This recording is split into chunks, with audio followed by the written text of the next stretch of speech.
Mong uncle, ano layo up nang imong giminyuan nil oy. Anas papa, ini ko magod.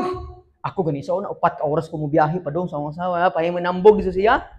Sa mutag sa Ginoo igsoon, amin ingon ang Bible, higugmaa si Lord sa tibuok mong kasing-kasing kalag kusog ug hunahuna, tanan imong dapat prioridad nato ang Ginoo igsoon. Walay rason gyud na ako nakita sa Facebook nga mamang gabaligya og utan ga Bible reading.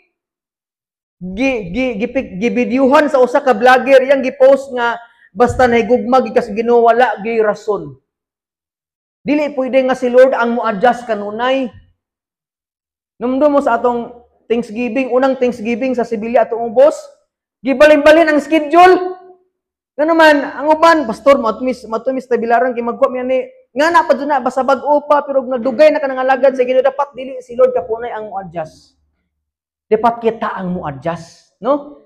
Kay si Lord nangitag pamaagi kanunay mo nang ingon siya sa Revelation, nagtuktok ako o kung sitong moable, makigsalo ako niya sa panihapon. Kung di ka ganahag Bible reading o buntag, ato kas gabi eh. Di mo ko kumutog bisita, kaya nga naman, cellphone gani nga, 4 ka oras tang sige tanaw Netflix. Maka ML ganitag mga 8 ka oras, no? Samot nakaog makahaghigayon tas Ginoo wala girason pag nahigugma kasi Ginoo wala joy dagang excuse. Amen. Isa pag unsa ka kabisi basta nahigugma tas Ginoo atong tagahan gid panahon ng Ginoo. Amen. Kitang tanan, apil akong asawa.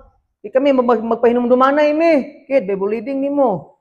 O lagi unya sultian pug niya sa dapat akong buhaton nga na pahinumdumanay man na, no? Dili man ingon nga si mi panugo diri pero kami wa po relasyon sa Ginoo.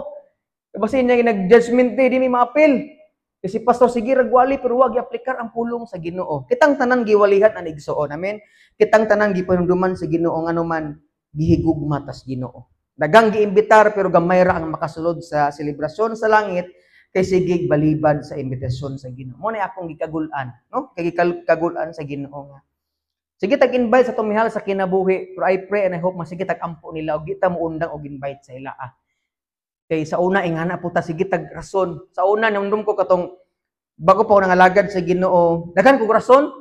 Pastor, ngani si Pastor Junel